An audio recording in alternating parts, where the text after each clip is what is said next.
out in Ayod in Jonglei State in South Sudan. I've been staying here about a week now. This compound, it's an office compound for Christian Mission Development, who does our nutrition programming for LOC.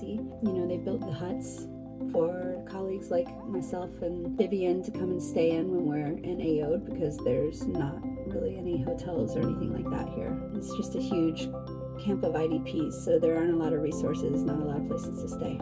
I thought it'd be fun to share a little bit about what our life is like here in the camp, behind the scenes. We're in the CMD compound, and just on the other side we have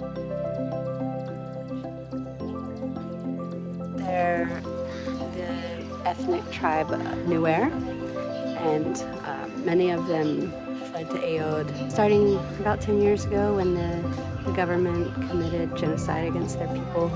A lot of them fled here. They have these really beautiful markings on their foreheads that are made with razors. It's a tribal initiation, so the government ended up just killing any man, woman, or child that had those markings. And so they all fled to here, and then some years later, probably about 4 years ago I think, was a massive flood, and then a bunch more came here. So now this whole community is made up of internally displaced persons, IDPs, and that's why we're here. We're here providing nutrition support to pregnant and lactating women and children who are malnourished.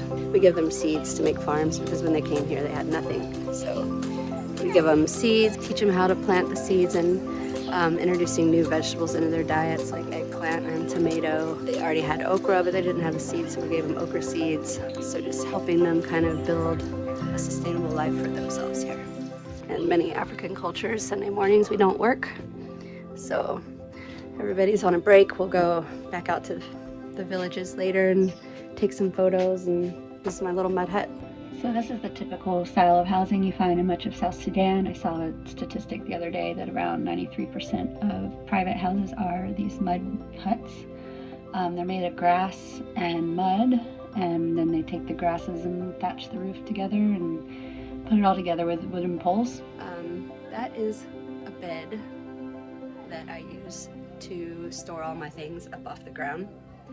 And then I have my tent right here that I sleep in, and I do that because even though it's nice to have like a roof and walls, there are a lot of like creepy crawly things that come in here at night, and I'm not sure what they are.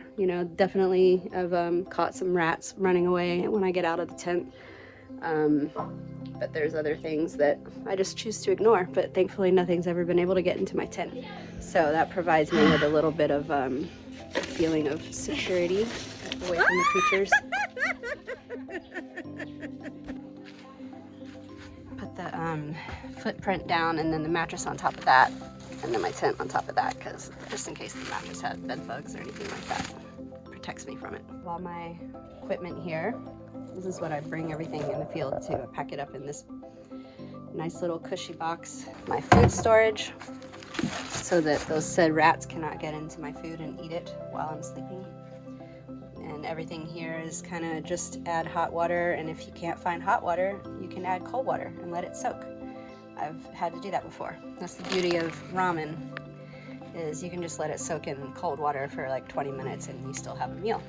In this bag, just protected from things pooping on it from the ceiling. There's a lot of little creatures living in that ceiling, and they poop on everything.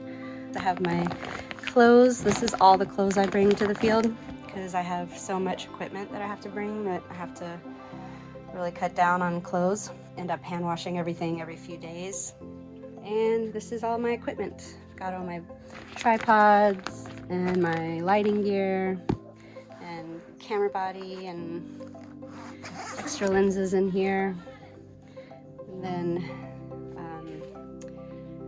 this is my awesome bowl that I bring. It's the only dish that I bring because it locks down. No creatures can get into it when I've got food in there.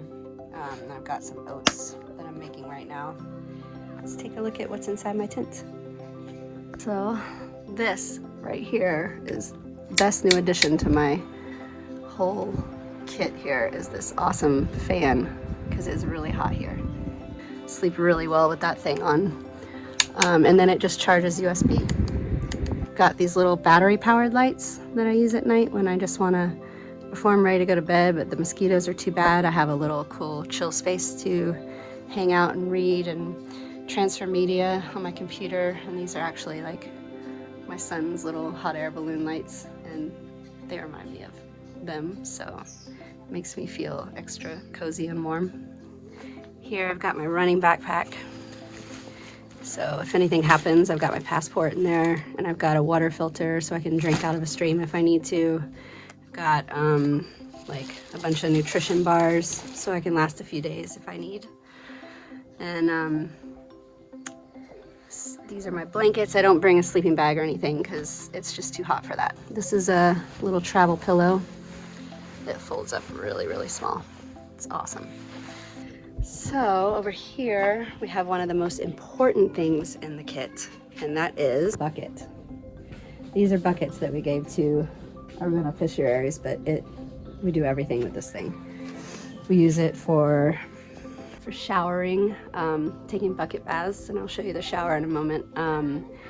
And at night, when you have to go to the bathroom and you don't want to go all the way over to the latrine, you can pee in the bucket, and then you wash it out in the morning, and then you can wash your clothes in it, and then you can wash it out again, and then you fill it up and you use it for a bucket bath. So the bucket's very important. Then over here we have our office hut.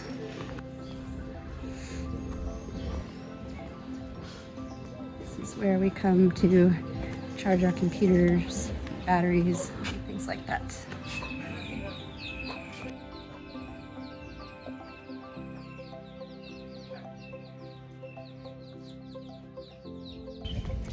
This is my wonderful colleague Vivian.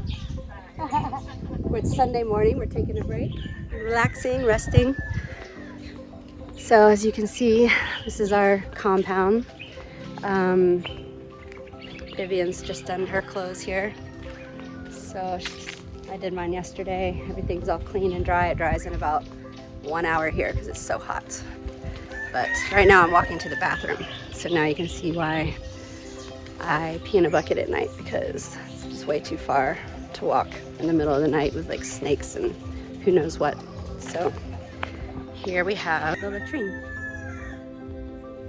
This is one of our LOSI project latrines that we installed. I think they're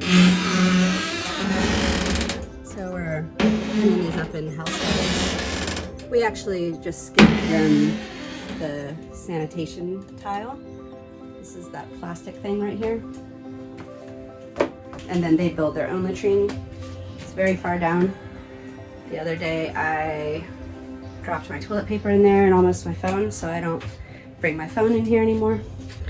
The shower is basically just a shelter where no one can see us. Oh, and this is the ladies' shower. So this is it. I always wear my flip-flops. Always bring flip-flops to the field because you never know where you're going to be showering. So this is, a little table. So you put your bucket right here full of water, and you use a little cup and just pour the water on your head and do your thing. It takes some getting used to. Comes from a well just outside the compound. It's pretty clean, but maybe the storage bins are not the cleanest. So there's always kind of stuff in the water, and you're pouring that stuff onto you. So that's the tour.